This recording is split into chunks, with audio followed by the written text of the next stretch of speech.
So Eric's going to read the card, and then he is going to have to argue the stance of what the statement says. Tell me when you're ready. All right. So the second topic, and the one that you just handed me, is that it says Crohn's disease is fake news. And, well, I appreciate the fact that you gave me a topic that I completely 100% agree with.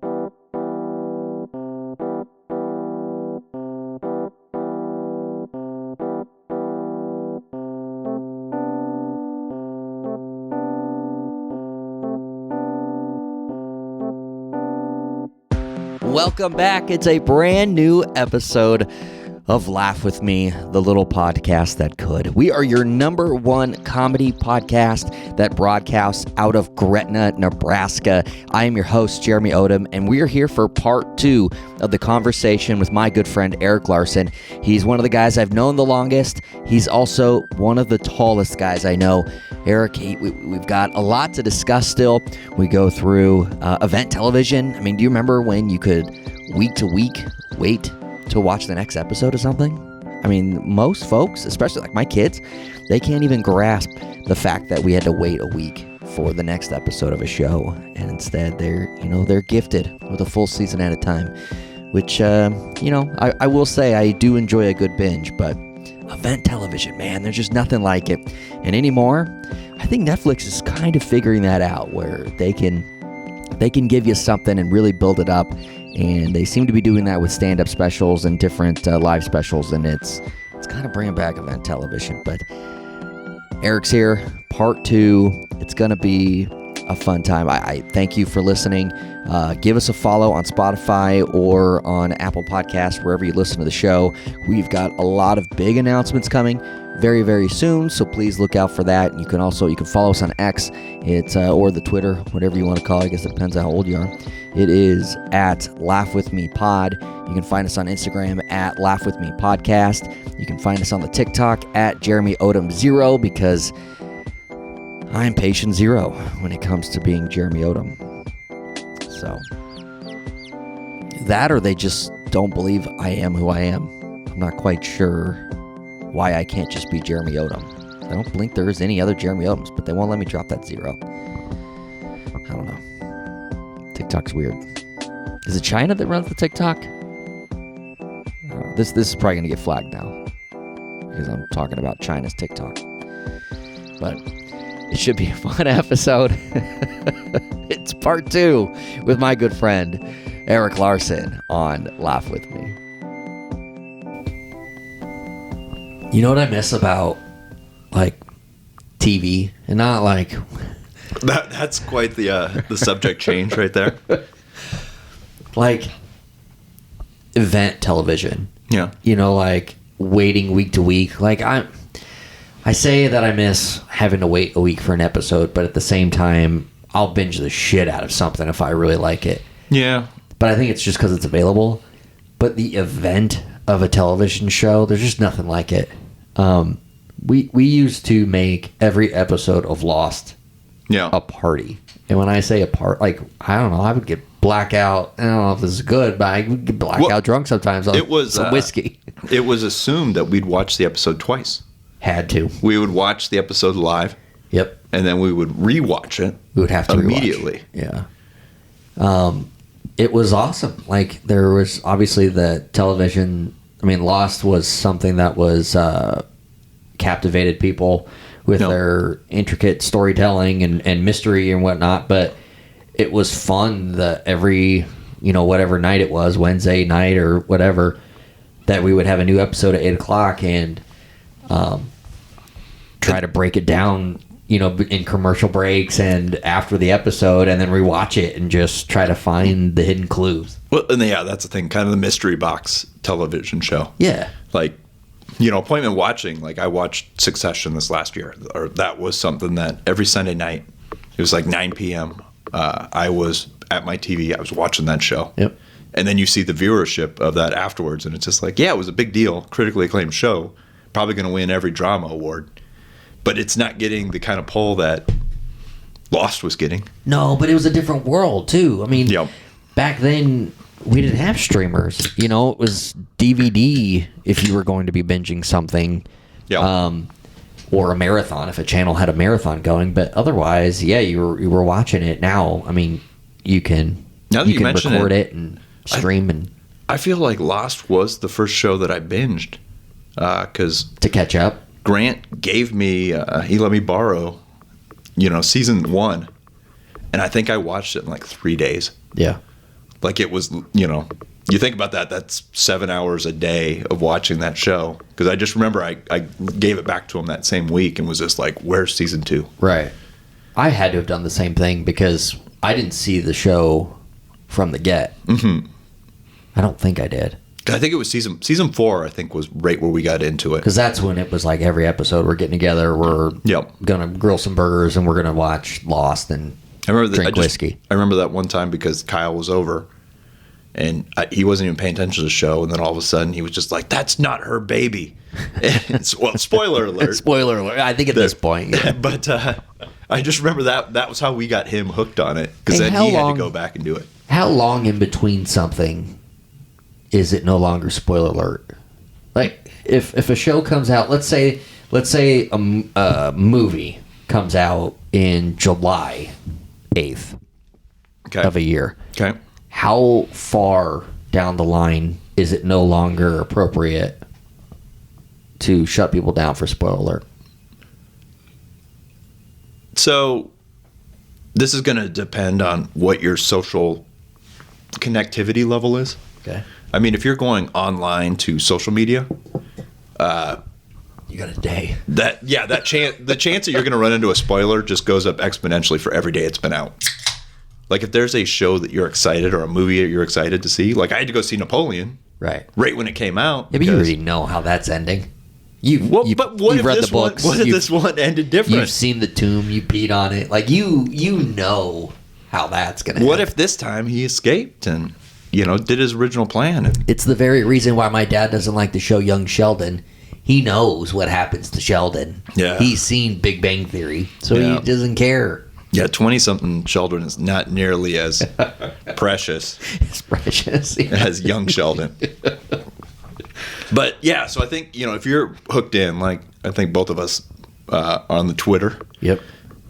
You have no expectation of that. Right. If you want to watch it, you've got to watch it immediately. I know I'll do that on if a premiere, Succession, for example. No. If I'm not going to be there to watch when it airs for the first time, I have to avoid Twitter just so that I don't even get a glimpse of being spoiled. And then I got to watch it as soon as I can. Sometimes it's like, it's tough. But somehow, some way, I've managed to, like with movies, managed to not be spoiled. I've kind of, dipped and dodged, like especially with some of the Marvel movies, there's something big that's going to happen, or a cameo or something.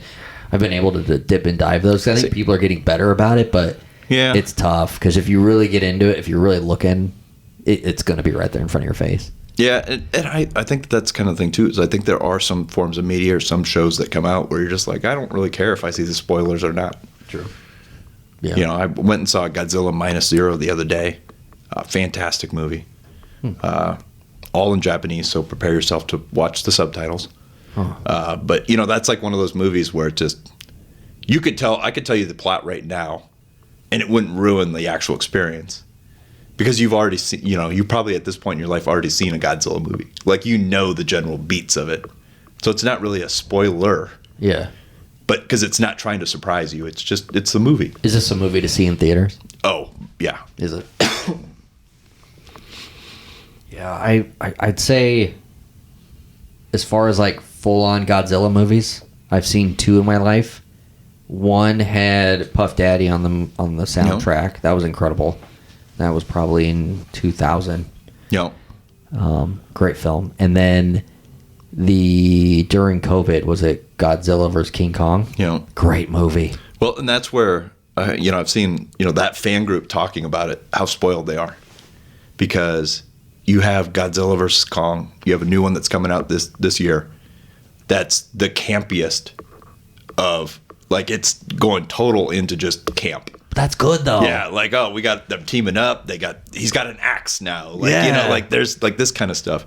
But then you also have like the Japanese made the Godzilla Minus Zero, which is doing like the heavy lifting, like for, hey, Godzilla's a metaphor for nuclear war and for Japan after World War II. That's like pulling these themes in it. So you got like the super serious, and then you got the super camp, and you can have fun with both of them. Isn't that great? That's kind of like horror movies. Like there's at points where a classic series will start to like, kind of look at itself and go down the camp. You know, it'll end up being revitalized or new vision or whatever, and try to go back to being scary and whatnot. But it always goes into the camp and brings in a little comedy to it, and it's fun. I mean, the fan base loves that. I'm trying to think of the Cabin in the Woods that has the where it sells itself for the first hour as just a straightforward horror movie, and then it just goes insane into the camp. I remember Ashley watching that movie for the first time, and it just blew her mind as it twists and turns. And what a great movie! Oh, that's awesome. So Godzilla, what is it called? Godzilla Zero? Minus Zero. I do want to see it. That's why I've seen people raving about it, and then I have to always ask, do I need to see it in theaters? Because if I do, then all right, I got to make a point to go see it. And if not, I'll just wait till it's on Max. Well, one of my favorite things too is you watch like some movies or some shows that are dubbed over, like Squid Game. Yep. But like kind of, I think there's something like in Asian like acting that sometimes it just seems like they're way emoting it. Like just, you see the people like making huge facial expressions and just like, like overacting, like what we would call overacting. And I think there is something about doing the subtitles that makes it like a lot more believable. Like they say something in there and you're just like, if I heard somebody say that in English, like I'd be like, is there sarcasm in there? Like that is such a cheesy line. Like, no, that doesn't work.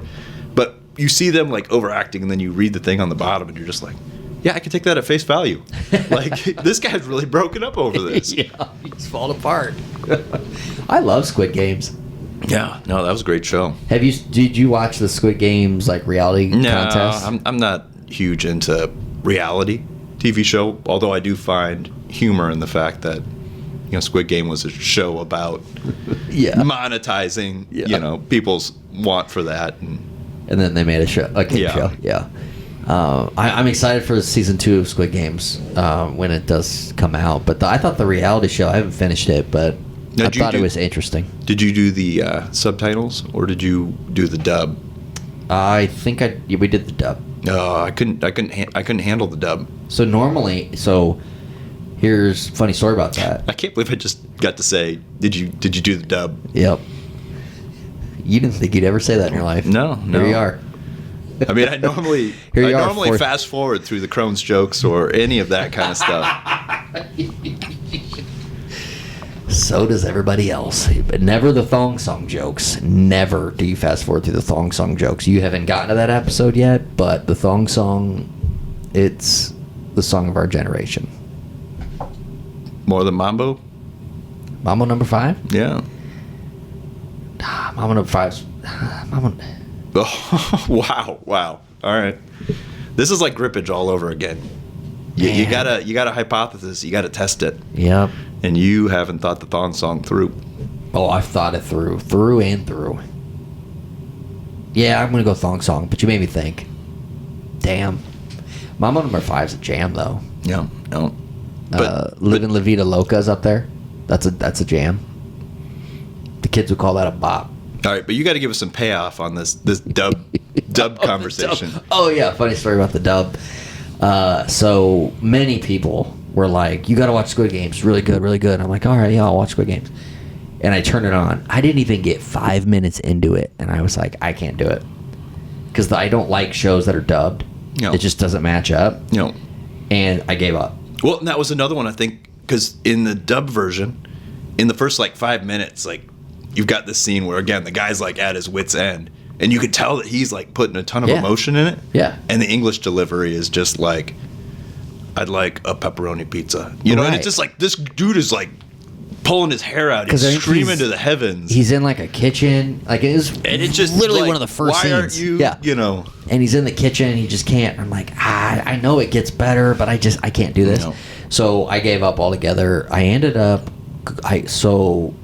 then I quit my job. And then I got all this time on my hands. So then I was like, well, what I could do is give Squid Games another chance. So I did, and I'm happy I did.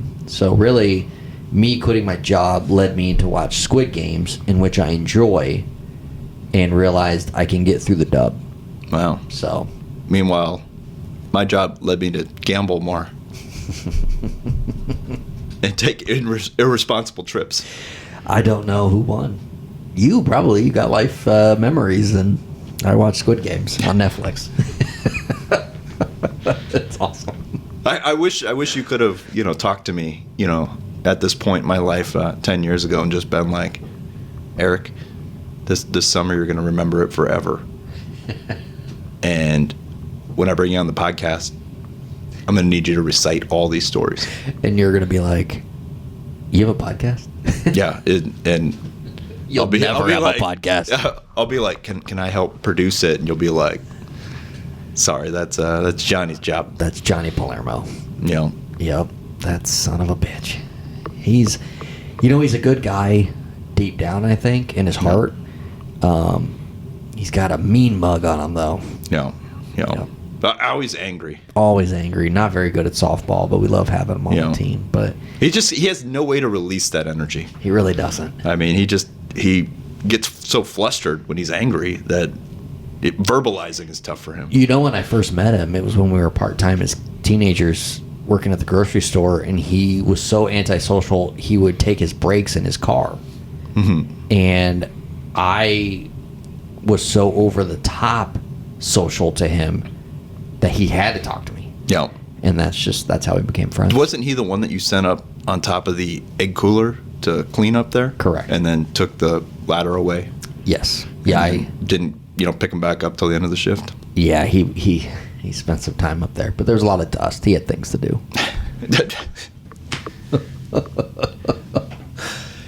Here's the thing. Lost is an incredible TV show. I miss those moments a lot, but it got me thinking. I'd put Lost in my top 5 TV shows I've ever seen. What do you think? Would you put it in a top 5? Top 10 for sure, right? So total series. And just off of enjoyability. Yes. Not off of how tight it was, not how... No, because there's obvious misses. I mean, season 2 is a miss. There's episodes throughout. No, season 2 was great. Season 3 was the miss. Was 3 the miss? Season 2 was the hatch season where they were down in the hatch and they had to push the button. Yeah, but... Season 3 was the one where it was just, there was Other Island and there was... Oh, yes. Okay, you're right. Season 2 had a lot of mystery and it had the hatch. Season 3, we were stalling. Yep. That was the one where they ran out and they got to the end and they had to drop in the, we have to go back. Yes, which changed everything. Yep. I still throw that out every once in a while. Well, that was that was like a once a half an hour conversation staple there for us for about a year. That was a meme before memes. Yeah. So Lost, enjoyability, the excitement of the episode to episode, top 5, right? Yeah, I think it has to go in there. All right. Well, if Eric had to put together a top 5 TV shows that he's enjoyed in his life, what would you put on there? You don't have to rank them if you don't want, but what are 5 shows you would put in your top 5? I mean, pretty meat and potatoes list, I believe. I know from the comedy perspective, we'd both put Seinfeld up there. Yeah. That's got to be top 5. Yeah, I mean, with pretty much our entire... I went and rewatched it here recently, and we watched it a ton in high school. Yep. And rewatching it made me realize how much of my sense of humor is based off of that show. I remember recording the audio of the finale on a cassette tape and then just listening to it over and over and over and over again. Yep. So, I think that one would definitely have to go in there from the comedy perspective. When I say meat and potatoes, the drama ones are pretty easy for me. I think, Breaking Bad and Sopranos It doesn't get much better. Yep. Than those. Gosh, I'd probably right now. I mean, this might be some recency bias, but I think I'd have to put Succession in there as the fifth, and that's it walks that line between comedy and drama. Every episode felt like a movie. Yeah, and it was but it was so well done. Like, it was. There was no episodes off, and the acting was incredible. Yeah, there's so many things you can put into what makes it a great show. Whether it's just a season is incredible. So many shows have that epic season. I'm reading a book right now, The Oral History of the OC, and the OC, the teen drama when it debuted on Fox, they called it the phenomenon. Like, it was a monster show on TV, and then as a season, it'll go down in history as like an all timer. Well, as a series, I mean, it dropped off hard. Season 2 and season 3 is embarrassing. So, but think of how many episodes they made for every season. Yeah, that's true. They're making 20-some episodes. I mean, it's hard. Yeah, so it's just like this show has 70 episodes and it went 3 seasons. Yeah. Yeah. You got to cover a lot of ground to do that. Yeah, you really do. You're going to have some misses in there when that happens. And that, I guess, that's kind of an interesting thought to even think about Lost is just, they did the flashbacks. The flashbacks filled a lot of space. Yep. But also those first 3 seasons, they were writing 20-plus episode seasons.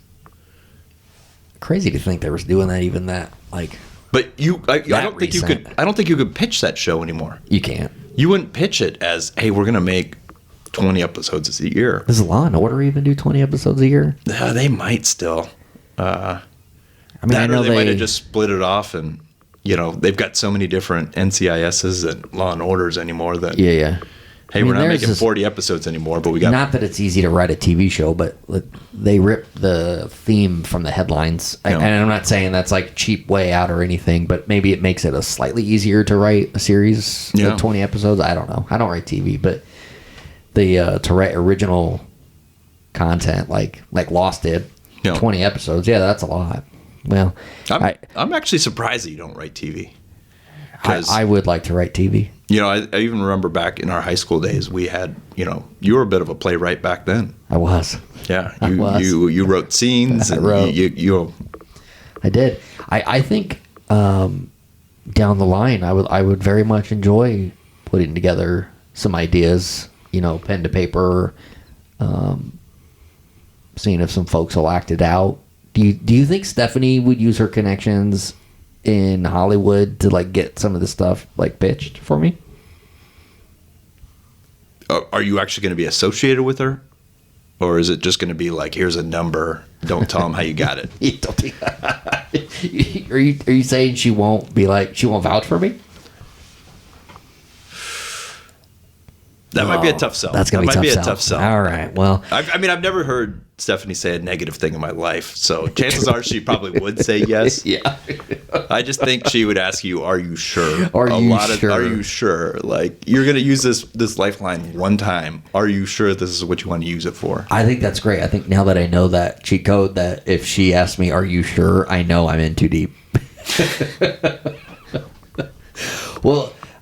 You must have looked at my top 5 because a lot of ours are the same. Yeah. As far as favorite shows, I mean, Breaking Bad's an all-timer from beginning to end. I don't know that there's a miss in there. It's just incredible television. Nothing's ever made me feel that much pressure. Yep. I would get, my heart would start hammering. And especially those last couple of seasons where it just felt like your life was on the line. Better Call Saul, I put that in Breaking Bad kind of on the same level because it started slower, Better Call Saul, but it got that same intensity towards the end. If you took both series and you said top 10 episodes, you probably end up with 5 and 5. 100%. 100% you would. You know what's crazy? You just talk about these shows that are so tightly scripted, so tightly wound and put together. I'm a huge Game of Thrones fan. Yeah. I've read the books multiple times. I'm known as kind of an expert, among people. Well, you're an expert on the Game of Thrones as well. Yeah. Napoleon, Game of Thrones. Basically anything that I can obsess about. Gambling. All right. But that show doesn't hit the top 5 because it couldn't stick the landing. No, it didn't at all. It's the writers just got bored of it eventually, and they were just we're excited to go on to Star Wars or wherever they went. But if you had moments of a show or episodes of a show, it's gonna have some in there. Oh yeah, like 100. Like the Red Wedding, I just pops in my head instantly, and it's like, oh my god! Like I remember having to play a softball game after watching that, and my head was scrambled. I'm one of those damn book readers, so forgive so you me. knew, yeah. I knew going in, and it was still stressful for me the first time I saw it. Like just the sound editing, how they put it together, incredible. I have a hard time reading. Well, let me. Reading? Have you finished Jurassic Park yet? Not yet. I'm close. I'm so freaking close. Yeah, you've been close for 20 years. It's true. I went on vacation one time. We went out to Seattle, and I was like, you know what? We're out here. We're in Seattle because we flew into Seattle. We did all the Seattle. We went to the farmers market, which is incredible if you've never been. And then we went to Port Angeles, and we're just relaxing. And I'm like, I'm going to read a book. Yeah. Like a grown up. And I love the movie Jurassic Park, and people always tell me the book's better. It is. I will vouch for that after reading most of the 98% of the book. But then the vacation ended, and I hadn't completed the book, and I just never went back. Yeah, that was like 20 years ago. No, it wasn't 20, because Braden and Hattie so it was probably a little more like 11 years ago. Would it be fair to say that Hattie and Braden individually have probably read more in their lives than you've read? 100% they have. Yeah. Yeah. So reading's not hard for me. I have a hard time reading something before seeing the movie. Like I want to see it and then read the book to get more detail of the story, because I know the book's going to go more in depth. Wow. Because I feel like if I read the book ahead, I'm going to be disappointed when I watch it. So I'd rather watch it and be entertained and then read it and get even more entertained. No, see, I do it the exact opposite. I read the book and then I see like the Lord of the Rings movies, and I'm just like, these are crap. Like this isn't how I imagined it in my head. That's how most people do it. See, I don't like that. I don't like that at all. See, this is why I watched the Star Wars movies, episode 1, 2, 3, then 4, 5, 6, because I didn't want to be spoiled. I wanted to just watch it in order and You're so lucky. You're so lucky that they numbered them like that from the beginning. I really was. Because you would have been so confused. Yeah. If it was you got to Star Wars 4 and it was a prequel. Yep. Yeah, that would have just blew my mind. That's awesome. Well, I know Breaking Bad. Okay, Better Call Saul, Breaking Bad. I think they're kind of the same to me. No. Sopranos for sure. And they had some misses in there, but for the most part, it was just incredible TV. And the finale is an all-timer. The character of Tony Soprano. The character of Tony, just the idea of him as a main character. And you get to a lot of shows, and like I think Breaking Bad and Sopranos are that, where you get to a lot of shows after those first 2 seasons, they want to spread the camera out amongst everybody. Mm-hmm. Like both Breaking Bad and The Sopranos, like it was our entire show is this main guy, and that's who you're going to spend 90% of your time with. Yep. And you spend so much time, I mean, both of them, in the mundane, like Walter White eating breakfast with his family. Like and Tony in therapy sessions. Like, it's just amazing. And that's the stuff that you never would think about. I saw a clip on, I think it might have been Twitter yesterday, and it was like the FBI was listening in on some gangsters in New Jersey. I forget what family it was. And they were talking about the Sopranos. And so this was back then. And they're like, that's us. Like, they're sitting outside the meat shop. Like I read that same thing, and they were just like, they were paranoid that there was somebody on the inside squealing. Which might as well be Christopher's storyline, considering that he's trying to make the mob movie in The Sopranos. Yes. Spoiler alert. Spoiler alert, yeah. We talked about Lost. That would be my top 5. Seinfeld. And you're going back to the movie within the show. One of the seasons Jerry gets to write a show, or pitch a show to NBC, and George has the idea. It's this, like it's nothing. Like our show is nothing, which is their show, and those episodes are like everything to me because it's true. Like when you really look at every show or anything that you find in entertainment, it could even be music. They're talking about the very things that you do and you feel and you watch and you love, and it's this. I mean, everything is this, and I found that very, like, I don't know, not inspiring, but just, I don't know, I felt it. And that's what really caught me to that show. Or the total reflection, when you get that in Curb, Yeah, and they 100%. go back to make the fictional redo the last episode. Yep. And again, it's just more focused on the process than the product. So do you think they're going to remake the finale? No. He made it seem like he's got a project going with Larry. I think it has something to do with the new Curb season. I think it has to do with the new Curb. Yeah, that's what I was thinking. I'd be shocked if they didn't end up with, at some point, Michael Richards, Julie Louise, Seinfeld, and Yep. George Costanza. I think they will reference the finale, like the Seinfeld finale, within the Curb finale, and that is what they're talking about. Like, that's what I think is going to happen. But I want to point out, just for those paying attention at home, they're pointing at their radio right now. I mean, I said George Costanza instead of Jason Alexander on purpose. Oh, you did that on purpose? I don't think you did. Yeah, that was a drop in right there. That was. You're smarter than the average listener.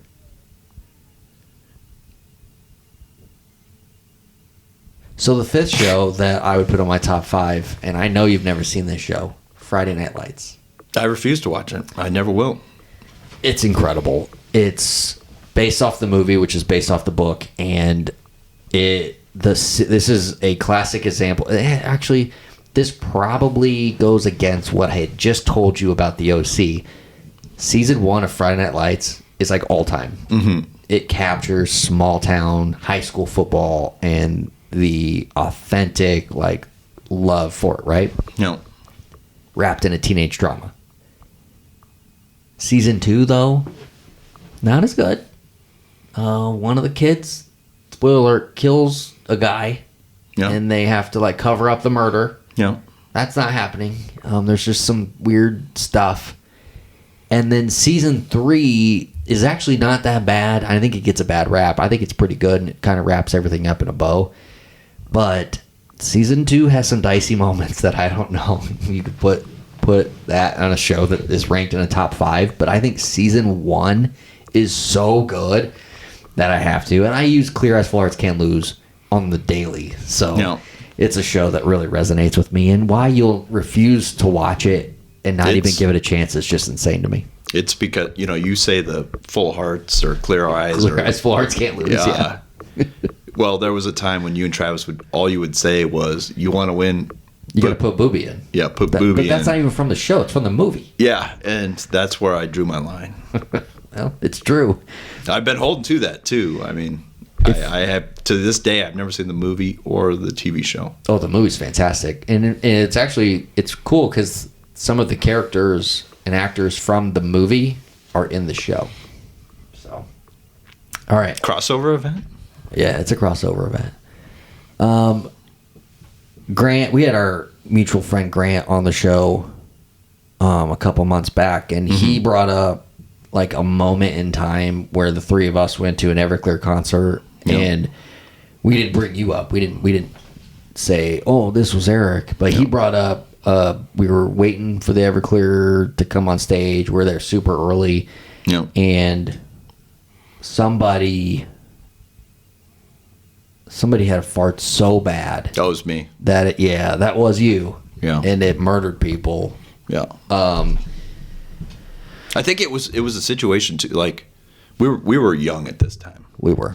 This was legit. One of our first trips. 19. It's yeah. We're so cool. We're going to a different city to see a band. Yep. And it's not Lincoln. It's not, it's not something within range of us. Yeah, it's 2.5 hours. Yeah. Yeah, we're driving to get down here. We're driving. So we did not ride bicycles to this. I mean, we had a 4-hour drive. I mean, I probably ate half my body weight in beef jerky and Dr. Pepper. That really happened. And, so I think they let us into the concert so early too. Because it was 20 of us just sitting there waiting. Well, yeah, and we were literally they let us in and we were sitting. Yeah. Waiting to get closer to game time. And why did you think to just drop a bomb so massive that it would cause people to have to get up and leave? I was more concerned about the sound. I made sure that thing did not, it was silent. I mean, it was silent, and I was just worried about losing control of it. So it was, I had to channel it. I had to really focus. I had to find my chi, inner focus, my inner balance. Yep. And, I mean, that was funny. Yeah. Well, I'm happy we finally got to the bottom of it, but You think people knew? yeah. Yeah, oh yeah. I mean, people literally got up and left. But they didn't know it was. Well, I mean, they knew it happened. They knew. Oh, But did they see the 3 giggling teenagers? I hope they did. I don't know if they did. I would like to think that people knew it was you. I was pointing at you. Do you think that had anything to do with it? Now, have you ever told your kids this story, or will this be the first they're ever introduced to it? This will be the first time I've ever heard it. Well, so that answers that question, because I was going to ask you, would the people that lived through it, Yeah. would that be something that they would tell their children about? They tell their kids. Like, Yeah. hey, the nastiest smell I ever had. Had to have been 2002 At this Kansas Everclear City concert, yeah. Everclear concert. Yeah. But I mean, if you were there and you didn't even think it important enough to mention your kids, I'm probably puffing myself up for nothing. I'm not going to be remembered for that.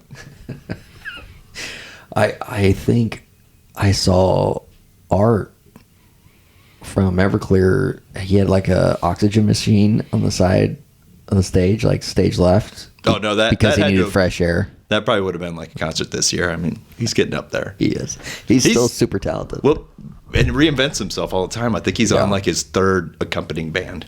Yeah. That's funny because I was telling Kyle, like, Slipknot's starting to become that, where it's going to be Corey Taylor and his cast of clowns, and like they're going to be the new Beach Boys for another for like the metal generation when they get older. You know, so, and I'm interested that you brought that up, and it's a topic that I've been thinking about recently, and I'm not sure if I'm just a curmudgeon and just getting old or what, but all these bands came out with new music during COVID. Yeah. But like 70, like a lot of the bands from like the 90s, 2000s, you know, some even from the 80s came out with new music. Mm-hmm. And a lot of it, I got to say, it's like pretty meh. Like 70% of it's just like, I could have gone without ever hearing this band again. The music's not doing anything new. Like, I guess, what are your thoughts? Are you, like, I'm kind of the opinion, like, hey, you guys had your moment. Yeah. Like, just stay off the stage. And I know some of it's just the nostalgia plays from the radios or, you know, that kind of stuff that's going on. I think it's like two things. When the world shut down, it gave people an opportunity to come together and make music separately, from their homes. And it was easy to do that now. And then it also put people in a place where they were starting to think like, oh man, like memories. They were thinking, oh, I miss this, I miss that. And post COVID, people wanted the nostalgia. People wanted to remember what things were like pre-COVID. And then these bands come out and they're like, hey, we're going to give you the hits. We also wrote new music, and I'm with you on the new stuff. Like, I'd rather listen to some of the newer acts coming up. Just play the hits. Right. But they can come out and they can be like, hey, we're going to play our album from 20 years ago front to back, and they're bigger than they've ever been. The band Yellow Card, pop punk band, from the early 2000s, was a big deal back then. They broke up and were playing in other bands for the last 15 years. During COVID, they got together, and then they did a reunion show after it, and now they're playing in front of bigger crowds than they ever have. Because people want that nostalgia. But I don't know. I'm not into the new stuff as much as want to see the old stuff. And I think that's what people are gravitating to. And maybe that some of that is just, I think you and I are both fans of, Travis Barker, obviously, just it really invested himself in kind of creating that next brand of alternative music stars. And I always find it like, I have to kind of explain it to people that maybe weren't as into alternative music back then.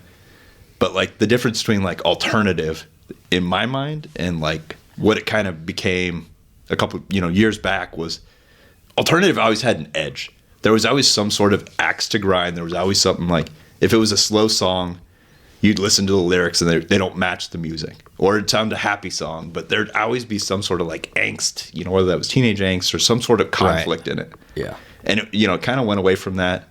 And now it's like, all right, you're getting a lot of these bands in there that have that edge. They have that energy. They have that, axe to grind. And it's great. And I worry that this is stealing the spotlight from them just so that, a band that hasn't done, hasn't had a hit in 20 years can come back out and be on top of the world again. I think they're hitting. You got to hit the road. It seems like that's become a thing. I mean, for a while it was like you don't even have to go on tour. You can just do, big shows and put out music because social media presence is enough. And it seems like now it's like, the fans want to go back and see you again, and that's important. But the nostalgia acts who grew up on going on tour, they're going back on tour, and that's what's getting people. Yeah, I mean, to your point, there's nothing different from this. Like, when we were in high school and like Kiss would still be going around. Yeah, it's the same there. It's just, yep. It just all of a sudden it's just like, Blink has an album out, and then Green Day has an album out, and the Smashing Pumpkins are back together, and just like all these things that, why? So here's what I will say in defense of Blink versus Green Day and Smashing Pumpkins is those two acts never stopped. Blink hasn't been a band for how long? As far as the original lineup. Now you got the original lineup and they sound as good as ever. And Travis Barker is more popular today than he's ever been. So it's like they've found a whole new life, similar to Green Day when they came out with American Idiot. Like it's just a whole new career ahead of them now. I thought when Green Day came out with American Idiot, I thought it was like, this is the next, like, this is our generation's, this like, U2. Yeah. Like, this is going to be the next big thing. And I think that's what they thought, too. Yep. It never ended up that way. It never did. I remember we saw them here when they came through for the American Idiot tour. Yep. And it was just like, these guys are going to be playing the Super Bowl. Like, these guys are going to be our Springsteen. And, I thought the same thing. I still think they could be, but maybe that time has passed. But I mean, you still go see them live today, and it's like, this is the greatest live show I've ever seen in my life. We saw, Green Day with Weezer and Fall Out Boy. Yeah. And I remember all of us leaving that concert and we're just like... Nobody does it better. Fall Out Boy and Weezer were awesome. But they didn't touch Green Day's live performance. You just can't. So... But nowadays, you can go see Machine Gun Kelly, and it's just as good.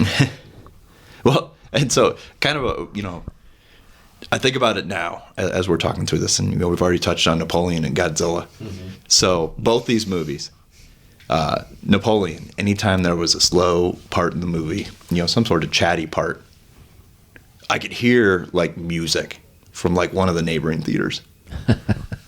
And Godzilla, same thing. Anytime there was a slow one, it's like I could hear music coming from the next theater over. Yep.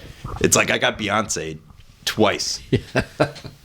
And I didn't realize it until probably about 2/3 of the way through Napoleon. It was just like, what? This movie's like happened next to us. Why do you think people were pulling their movies and delaying it when Taylor Swift put out theirs tour movie? Yeah. But I mean, that kind of opens up that new thing. It's just like, I imagine that every band's going to want that. Oh, like, absolutely. Why not immortalize?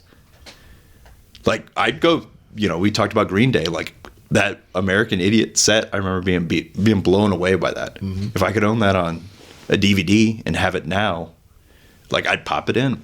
Yeah, I think that like the movie industry is struggling to get people to the movie theater with streaming, but some of these event stuff, Taylor Swift, Beyonce, is bringing people back to the movie theater, and you're going to see way more of that because it's helping the movie theaters and it's leaving the studio out. Yep. Like T Swift did all this without the studios. Like she went straight to the movie theaters. So you're going to see more of that from artists and, stand-up comedy, and you're going to see musicians, and they're already airing like UFC fights and pay-per-views and stuff and wrestling events in the movie theaters. And they did that for a while. They did they tried to do NFL games. I remember for a couple seasons where they would do a special broadcast and show it to you on the big screen. Yeah, that'd be neat. You know what band I'd love to see like a live performance like on a big theater? The Killers. No. Everclear. No. Eve 6. Are we just gonna? How many more? I mean, you asked me to guess what. The Dead Milkmen. The Dead Milkmen. If I could see some of their live performances, see a concert of theirs, wouldn't that be cool? I owned a DVD once from the Dead Milkmen. Yeah, I have it. Yeah, you do. Yeah. When did I buy that? 1998, 1999. Well, so we would have discovered. We would have listened to Dead Milkmen in the River years. Okay. We had Punk Rock Girl that was in rotation. That's right. So it would have been either 2001 or 2002. Yeah. And I buy this DVD, you wanted to borrow it, or I might have been like, you've got to watch this. Like, either one. I haven't seen it since. Yeah. Well, I've tried to return it to you at least 3 or 4 times. Because I probably didn't know it was mine. And every single time you're like, did you watch it? And I'm like, no, I haven't got around to it. That's right. Why are you giving it back then? Yeah, watch the it. whole point was for you to watch it. You know what's funny is I think there's a rule where if you let somebody borrow something and you move like your personal home more than once, you don't own that thing anymore. Wait, you lent out. I think that's a thing. Is that just a rule for this restaurant? Did you just make that rule up? I think I just made that up. Yeah. That's not a social faux pas. That's great. But yes, I do believe that probably qualifies as passive theft. Yeah. Well, I hope I can borrow it sometime. I'd like to see them live one time. I'm just imagining, myself in 40 years delivering a eulogy with that movie. Yeah. Just like, hey, this is a joke that was 60 years in the telling. You think you're going to outlive me? Oh, yeah. Is it because of the Crohn's or? Well, yeah. I mean, I was going to dance around that fact, but I live life in the hard lane. I live life in the fast lane of Crohn's. Wait, you think you're going to outlive me? Oh, I think I'm going to outlive a lot of people. Is it because like mostly anybody who's cocky enough to think they're going to outlive me? I've got you because I'm like out of spite almost. Yeah. Well. You believe that. I know you do. Let me throw this out to you. When we were recording Backyard Wrestling, yeah, I never jumped off a roof. Well, you're right. I did. I got you up on the roof. And you were like, fuck this. Yeah. Instant regret. Regret. Fuck this. I'm not jumping off that roof. Yep. Oh, Backyard Wrestling was the best. People don't do that anymore. Yeah. Why do you think that is? Well, do you think maybe some of it was just due to, Jackass hit all those highs? Oh, yeah, that could be. Like, I guess people are doing hey, we're not breaking new ground on this anymore. They're already doing it. That's a good point. Yeah, I guess and the people are still doing stunts and stuff, but it's different. Like they're, the YouTubers. You think the YouTubers that are doing all these pranks and stunts and stuff are like in like the same timeline of the backyard wrestlers? I mean, I think it'd be fair to say that if we were going through high school right now, that's probably where we'd be putting a lot of our energy. Yeah, if we had a smartphone and the ability to put clips and videos out 100%, we would be doing it. I mean, we were already making the stuff. Just on videotape. I like to think someday one of us is going to make it like big in something, and they're going to need all that footage for like some kind of like video or something, and I will be very excited to give that footage. Yeah, here you go. Yeah, take it. See what you can do with this. Make sure I get a director's credit. It'd be awesome. All right, well, this is normally the part of the show where I work out new material, but we're going to try something very different with you. We were both in debate in high school. We addressed that earlier, and I want to see if you can still think on your feet like you used to. I mean, I know you're a little older, and by a little older, you're pretty old. Yeah, nothing is more nerve-wracking than whatever's coming up here. You've got little cards. I've got note cards. You've got a Sharpie. Yep. Where there's carpet on the floor, so if you were to drop that Sharpie, I'm gonna put the mic stand in so I can write. I mean, this is gonna be good. It's a little game I like to call instant debate, and I'm going to give you a topic that you have to defend. Okay, and then I'm going to determine whether or not you did good enough arguing this, because if you didn't, I just might have a counter to you. So if my argument's good, like too good, yeah, then the game's over. I'm gonna give it to you. Yeah. But if my argument's not good, you're gonna call me stupid. I'm gonna smoke you on the podcast. Absolutely. Oh, jeez. So you better be on your A game. If you lost your fastball at all, you're toast. and subject to public crucifixion. Well, much like Jesus. A limited portion of the public. The part of the public that listen to this yeah, shit. You're in a safe space here. Okay, so here's what I'm going to do. I'm going to write down. You can hear me writing. Johnny, do you know what you know?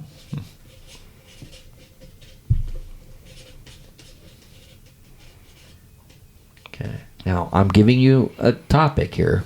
No. And then you have to defend this topic and basically convince me that this is truth. Okay. That this is fact.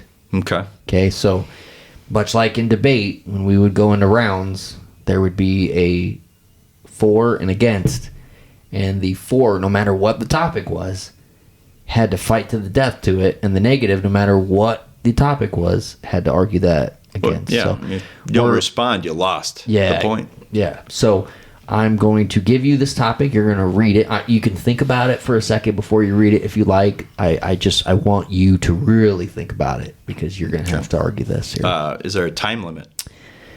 As far as how long you can talk? Yeah. No, you can go on for days if you'd like to. Might need another beer then.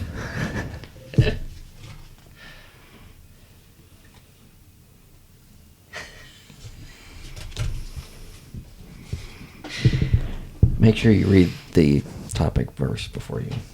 How much of your listener base do you still want to be listening after this? They're all going to listen. What are you talking about? This is good stuff.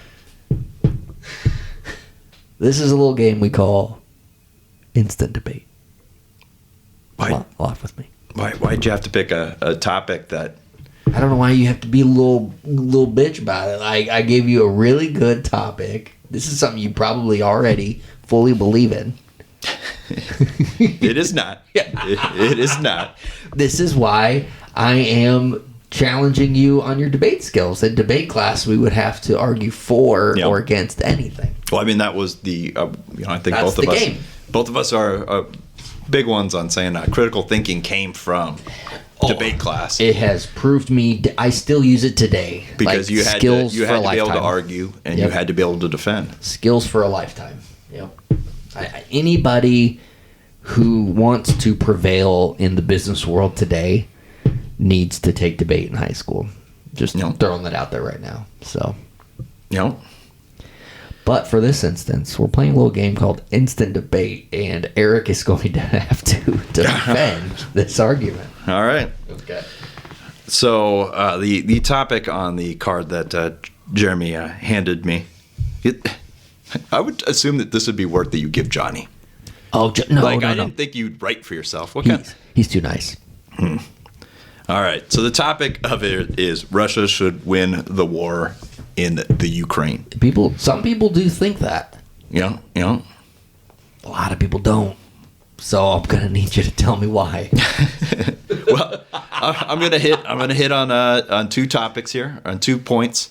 I don't know how much you're gonna laugh with me on this one, but this is a pretty heady topic. But if you were making an argument for why Russia should win in the Ukraine, you would focus on the historical ties and global security would be the two. So first, you would hit on the historical side. Russia conquered the Ukraine area hundreds of years ago. It was incorporated in Russia. The original Russian state got its name from the Kievan Rus, which were a group of people that lived in Kiev in the Ukraine that would grow into become the Russian people. Culturally, geographically, they're very, very close together.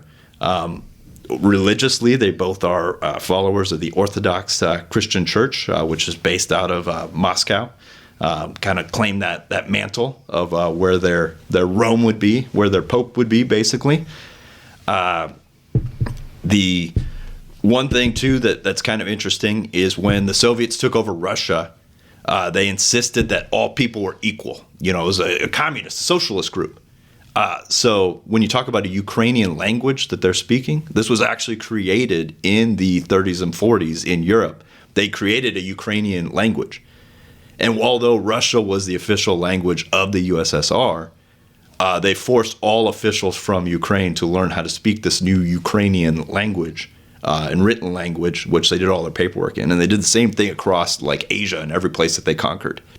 They literally created new languages, even for cultures that didn't necessarily have their own separate linguistics and writing. So that would be the first thing, is that historically they've always been tied together, and those groups have normally been the same country. The second part that you would go in there is you would just say for global security. Right now, our Congress in the United States is debating on whether or not to send money to Israel, to spend money to Ukraine. Well, it'd be a lot easier for us if we were just picking one or the other. So a lot of people are looking at this and saying, hey, this is a sideshow. Maybe Russia should be able to take this so that we can focus 100% of our efforts on resolving the Gaza crisis that's going on right now. Then you also look at just the fact that we are talking about bringing Ukraine into NATO. All NATO countries, we're required to come to their defense in the event of a war. Okay, well, is the United States ready, willing, and able to project power to land troops into the Ukraine to prevent Russia from attacking? Is that a sacrifice that we're willing to make? In addition to all the other countries that we're defending. So do we have the appetite to do that?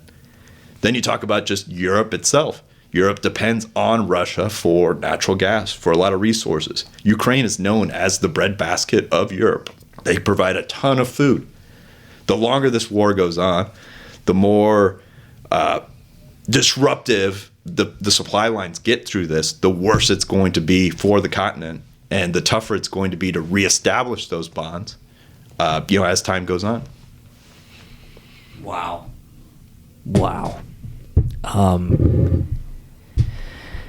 Hit me with your best shot. I can't side with Putin. I mean, that's that's all I got. I mean, that's thanks for setting him up to knock me down. Yeah, I'm gonna go ahead and say you lost that one. You can't. I mean, people are not going to agree with you on that. Let's take the Russia side. There's just no. I mean, it was very elegant, like how you. What I really would like to know is, I'm going to ask one of your listeners after this comes out, probably Johnny. Johnny, yeah. And just say, hey, when you started this episode, did you think the Orthodox Church was going to get brought into it? Never. Orthodox Christianity. I mean, you think that was going to happen? You took Laugh With Me to places we've never been. This is definitely the smartest episode of your... Oh, 100%. Yeah. Okay, here's our second topic. This is a little game called Instant Debate. Crohn's disease is fake news, and it's for a couple of different reasons. Number one, it's all about people that just can't take responsibility for the actions of their own system. And what I mean by that is, we had touched on this earlier in the show. I had an incident. I needed to release gas without messing with myself, and I am in a position to take responsibility for it. Crohn's people, they're just like, I gotta go to the bathroom all the time. They get dibs on everything. Like you get done with a car ride. Oh, we gotta let the Crohn's person to the front of the line. Oh, Crohn's guy's got to get in here. And then what do? They mess everything up. They don't want to clean. For the record, you're not referring to me. I've never used my special pass to get ahead of anybody. You almost said special powers. I know you almost said special powers. Do you have a ribbon? Is there a colored ribbon? You know what's funny about what you just said there is, like, when you said special powers, because the last time I was in the hospital, Eric, for Crohn's disease. Take personal responsibility for your bowels. The last time I was in the hospital, they wanted to do a stool sample, so they were going to have to, do something to make it roll. And I was like, you know what? Why don't you let me give a shot at this? And I instantly could go and give them a sample, and everybody was impressed. I don't know if that's special powers or just right place, right time. I don't know, but I'll tell you, Crohn's disease is very real, Eric. It's not funny to joke about this. And I've never once, I don't think, asked to go in front of a line of people waiting to go to the bathroom, but I think I'm going to now. I think if I can use this, if this is a known thing. I mean, you should probably push. I mean, they've already got the handicap stall. Yeah. Like, they should have an express lane stall. Just for people with, Yep. And I've never left a mess so bad that they, were like, oh, the friggin' Crohn's people are good. Like, I've never had that. You know who gives you a bad name? Who? The people, the gluten intolerant. Oh, 100%. Yeah. That's fake. Yeah, 100%. They've been eating gluten all their life, and then suddenly somebody was like, I don't eat gluten. I'm like, what? Yep, gluten-free. That's me. No. Gluten-free. That's the life for me. No, not at all. You too good for us? I mean. Yep. That's the thing. It's a great excuse. You've got something worse wrong with you, and you're trying to hide behind the gluten. No. I mean, behind the truth. I mean, the truth is, you probably do have Crohn's disease. Just join us, Jeremy. We'll take you. Just fart once and take credit for it. It's liberating. It is. Well, it's dicey sometimes. That's good. Okay, this is the last one, but you get to write the statement, and then I will have to defend it in the instant debate. So you get to come up with something, and then I will have to come up with the statement for it. So we're playing a game called Instant Debate. This is new. Normally I work out material. I've got new material I could have worked out, but I've got a guy who is a Napoleon expert. He's been to Europe a couple of times. He's an expert in that. He's a Game of Thrones expert. He's a history buff. He works in transportation. And I thought, it'd be fun to pick his brain and see how quick on his feet he is today. He's doing a great job. He's doing a great job, except for right now. He's thinking real hard about this statement. He's thinking real hard about this statement. He's like, I'm going to get him good. He did the Russia thing. And then Crohn isn't real. I'm going to get him good, but he can't think of anything. He's thinking. I'm looking at this the sign in your studio that says create. Yeah, create something, would you? The show's going to be 3 hours long just because Eric's deciding what to write.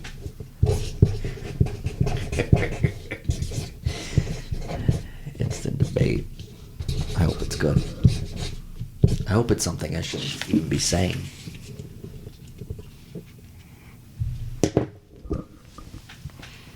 Oh boy. This is very inside baseball, but here's the thing is the statement is Canada doesn't suck.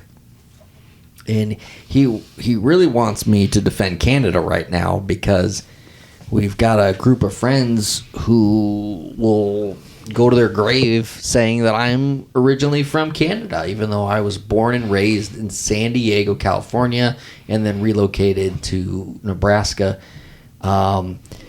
because my mom one time said that I'm from Canada because she was rolling with the bit. She was asked directly. Because she loves a good time. So she's rolling with the bit. And that was her time to stand up for me, and she did not. She instead, and I know she listens to the show, and Mom, I just want you to know you screwed up on this one because they won't let this one go. But Canada doesn't suck, really, when you think about it, because they've got some legends in the game that have come from Canada, and I'm talking about professional wrestling. Folks like Kevin Owens. Folks like Edge. You've heard of Edge. These are professional wrestling legends. People like Bret the Hitman Hart. The best there is, the best there was, the best there ever will be. All those folks, you know what they have in common? They work in an industry where they get hurt very often. They happen to be from and live in a place that has universal health care. Something that we all deep down really want. And as somebody who has to visit and frequent the hospital and the doctors on the daily sometimes, I would love to be able to go in, see my doctor, and have it not be, one, a headache just to get an appointment, and number two, debilitating at times financially to get the right type of care that you need, especially when you just randomly quit your job. That's tough, right? Because that happens. We've been there. Eric, you've been there. I've been there. Remember the summer of Eric? That was fun. Imagine having Crohn's disease during that. Having to go see the doctor. Having to get a colonoscopy. Yeah, that would have been tough. That would have been real tough. But that's honestly, that's why Canada doesn't suck. Because they want to make sure that everyone that lives in Canada gets the care they need in order to have a healthy, prosperous life. And that way they can work longer, they can be healthy, and they can show up to work every day. So, in the end, yeah, I love professional wrestling, but I love the fact that they get to continue to wrestle because of the health care that they provide. So, anyway, that's my argument. I love that your argument was 3 people and socialism. That was it. Yeah, that was it. That was it. That was a great summation. Yeah, I don't know much about Canada, but I do know that. So I was really hoping that you'd throw like moose in there. Yeah, like I would have given you bonus points of like a Mountie. You know what's funny is when I was literally saying I don't know much about Canada, the other things I do know about Canada Celine were Dion flashing in my brain, and moose was one of them. Bare naked ladies. Oh yeah, bare naked ladies. That would have been good. Dang. You know, they have a fun accent. They have a great South Park character, the Canadians. Yeah. That's fun. I don't know. I guess there's more. I mean, you're really helping my argument once again. It made me think of a high school debate. Yeah. When we were seniors and we got asked to do like a fake debate for like a freshman class. Yeah. And we decided to debate because the Minnesota Twins were 9-2 that year, and so we decided to debate whether or not the Twins would win the World Series. And I believe to this day, like that, I had the class on my side that the Minnesota Twins were going to win the World Series. They were hooting and hollering for you. And my closing argument, like at the very end, and I finished, I landed it, like the Twins are going to do it. Here's why, bang, bang, bang, bang, bang. And then I got to the end and I was just like, plus Jeremy's Canadian, so his opinion doesn't matter. And it confused the class so much. And they completely turned on me, and all of a sudden it became a serious exercise again. And it was just like, I got canceled. You did. Yeah, you did. In 12th grade. Yep, 2001. You were canceled. And all I had to do was be like, guys, I'm not Canadian. And then yeah, you just go up there and just act like I'm the crazy one. Yep. Oh, that was fun. See, I should play this game with all the guests. Instant debate. You get real deep into their brain. Well, the advantage that you have here too is that I didn't have anything pre-planned. True. And I mean, most of your guests probably haven't listened to your previous shows, so they're not going to have anything planned either. That's awesome. Yes, that's very true. Well, thanks for coming on the show. This is also the part of the show where I ask my guests, what do you have to plug? What do you want to promote? Like, what do you got going on? No, I just want to encourage everybody to go see you out there performing your comedy act. Ah, well, thanks. It's been pretty much common knowledge among our entire peer group that I've always been funnier than you. Like, I get a lot more laughs than you. So really, you being a comedian, like the higher your star goes, by comparison, I'm always funnier, so I'm just going to go higher and higher. Yeah, so you win if I win. Every time I see the live clips of you online, every time I hear you yakking it up with the big wigs of the comedy industry, I'm always just like, God, I'm doing really, really good for myself. Just another rung in the ladder, just climbing the ladder. I think. Congratulations, Eric. I mean, you had a hell of a year. Thank you. You had a hell of a year. It was a year of firsts. Keep up the good work. Onward and upward.